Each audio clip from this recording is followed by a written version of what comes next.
এখন আছি zip line ফলসে। ওই যে এটা জিপ লাইন ফলস।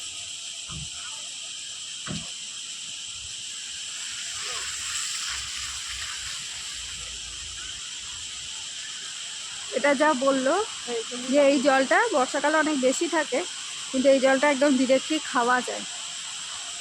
ড্রাইভার যা বললো আমাদের।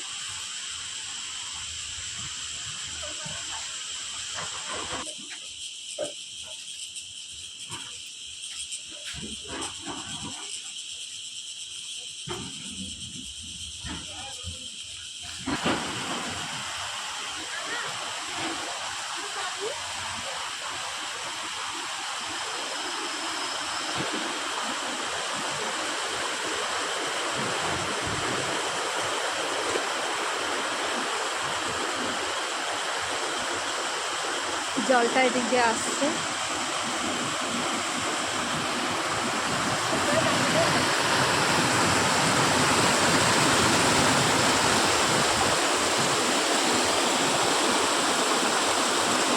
এটা হচ্ছে জিপলাইন ফলস। আর এই দিকের ফলসটা বলছে গ্লেসিয়ার বলে যেটা আসছে এইটা।